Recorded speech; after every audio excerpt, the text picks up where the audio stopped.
चाहिँ यो देश बनाउनको लागि हाफ पेन्ट लगाएर होइन हाफ पेन्ट लगाएर सरकारी सेवा सुविधा त्यागेर 4 वर्षदेखि ढुङ्गा बोकिरहेको छ यो देश बनाउनलाई, उसको बात हुन नहुने? हर्कबाद जिन्दाबाद भन्नु। रोँदा मलाई के भने प्रधानमन्त्री नपाएर रोएको। प्रधानमन्त्री त हेर्नुहोस् पक्दै गर्नु के अरे पर्खिँदै गर्नुहोस्, त्यो कुर्सीको एउटा चाहिँ हकदार मान्छे म पनि हो।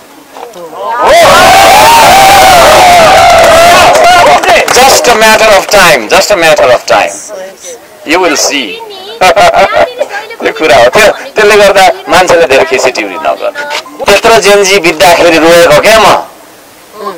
यो देशको कोही मान्छेले होइन जेनजी बित्दाखेरि तपाईँको कपाल खौरेर तपाईँको चाहिँ होइन दुःख बोक्यो, मैले बोकेँ नि होइन, बोकिनँ हो। किन भन्दाखेरि हाँसो यो देशसँगै हाँसौँला, रोए यो देशसँगै रोउँला होइन। कुरा बुझ्नुभयो नि? देश बिर्सी एकै पल बाँच्नु मैले नपरोस्, अर्को जुनी पाएँ भने यही माटोमा जन्म होस्, यही माटोमा जन्म होस्। यो पनि मेरो गीत हो। हाम्रो पार्टीमा चाहिँ फेरि नेता हुँदैन, अनौठो छ। अगुवा श्रमदाता मात्रै हुन्छ, कार्यकर्ता हुँदैन, श्रमदाता मात्रै हुन्छ। यहाँ श्रमदाताहरू हुनुहुन्छ, यतिखेर ताली बजाउनुपर्छ हो। यतिखेर चाहिँ ताली बजाउनु। नेतालाई धनी हुने अनुमति हुँदैन जबसम्म देश गरिब रहन्छ, नेतालाई हाँस्ने अनुमति हुँदैन जबसम्म देश रोइरहन्छ है। राइटिस्ट लेफ्टिस्ट केही होइन। अर्कवाद भनेको म भनौँ तपाईँलाई, अर्कवाद भनेको यो देशको कथा हो, यो ढुङ्गाको कथा हो, यो माटोको कथा हो। प्रकृति संस्कृति र प्रविधिको सन्तुलित विकासले मात्रै जगत र जीवनको कल्याण गर्न सक्छ र त्यसलाई अगाडि बढाउनका लागि चाहिँ अनिवार्य श्रम र श्रमदानको नीति चाहिन्छ भन्ने दर्शन हो। लेफ्ट पनि होइन, राइट पनि होइन। हामी विदेशी नीति पढ्दैनौँ। हामी यता सुन्नु न, हामी लेफ्ट पनि होइन, राइट पनि होइन, अप पनि होइन, डाउन पनि होइन। हामी जहाँ छौँ हाम्रो धरातलमा हुन्छ यो है।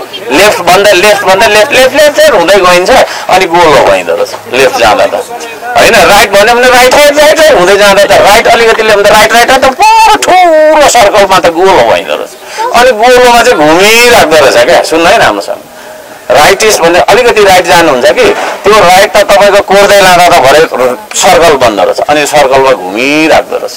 फेरि लेफ्टमा गयो त्यस्तो हुँदैछ। हामी स्ट्रेट अगाडि जाने, फरवर्ड जाने अगाडि। अब हामी यो अनेक परिको तपाईँको चाहिँ नि होइन मान्छेको कहानी पढेर यो पढेर होइन, अब यो देशको माटोको कथा, माटोको व्यथा होइन यथार्थमा धरातलमा उभिएर अगाडि बढ्छ। तपाईँ श्रमपिता चाहिँ हो कि होइन? श्रमपिता त अब हाम्रो श्रमदाताहरूले भनिरहेछ। त्यसो मैले सोध्ने यस्तो छ, मैले आफ्नो नाम चाहिँ मैले आफैले के अरे दिने होइन, त्यस्तो छ। अर्कवादको बारेमा सर अलिकति व्याख्या गरिदिनुहोस् न। यो धेरै प्रश्न छ कि सर। त्यति हो अर्कवाद भनेको त्यो। मार्क्सवाद भन्दा अर्कवाद भनेको त्यो। अब मार्क्समा सुन्नु न, मार्क्सवाद सुन्नु न, सरल भाषामा बताइदिनुहोस्।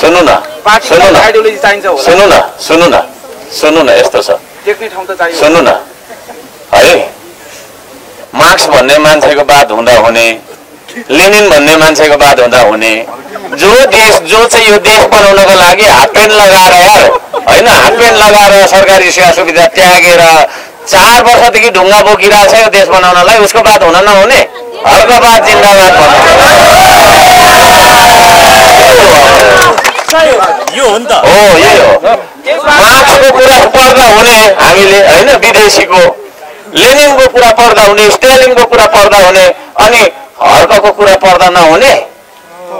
अर्कवाद जिन्दाबाद भनेको यही हो। मैले भने होइन के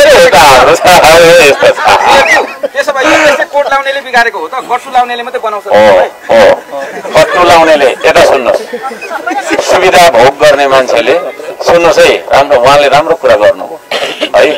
सुन्नुहोस् है, के छ भने सुविधा भोग गरेर नेता बाँच्नु हुँदैन है। हाम्रो पार्टीमा चाहिँ फेरि नेता हुँदैन, अनौठो छ। अगुवा श्रमदाता मात्रै हुन्छ, कार्यकर्ता हुँदैन, श्रमदाता मात्रै हुन्छ। यहाँ श्रमदाताहरू हुनुहुन्छ, यतिखेर ताली बजाउनुपर्छ हो। यतिखेर चाहिँ ताली बजाउनु।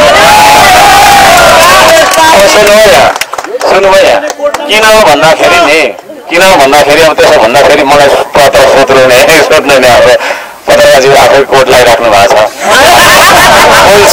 कोइन्सिडेन्स सुन्नु न कोइन्सिडेन्स हो भन्नुको मतलब यसलाई नलैजाउँ उहाँले प्रश्न त्यस्तो सोध्नुभयो त्यसै फेरि म चाहिँ टिट फर ट्याट खालको उत्तर दिन्छु कि त्यही भएर अलि रोचक हुन्छ र पत्रकार धेरै आउनुहुन्छ राम्रो सुन्नु है राम्रो सुन्नु ल मेरो मान्यता के छ भने मेरो गीतै छ ती मेरा गीतहरू नै मेरो मान्यता हुन् मैले लेखेका मेरो स्टेटसहरू नै मेरो मान्यता हुन् एउटा मेरो गीत के छ भने नेतालाई धनी हुने अनुमति हुँदैन जबसम्म देश गरिब रहन्छ नेतालाई हाँस्ने अनुमति हुँदैन जबसम्म देश रोइरहन्छ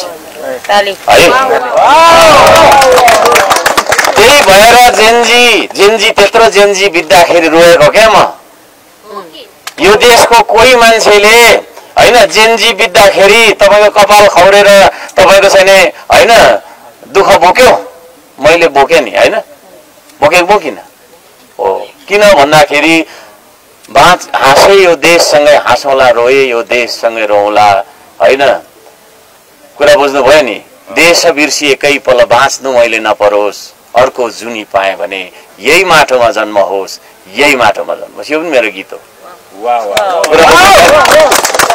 देश रोइराखेको छ अनि म हाँस्नु सकिनँ म रोएँ रोँदा मलाई के भने प्रधानमन्त्री नपाएर रोएको प्रधानमन्त्री त हेर्नुहोस् पक्दै गर्नु के अरे पर्खिँदै गर्नुहोस् त्यो कुर्सीको एउटा चाहिँ हकदार मान्छे म पनि हो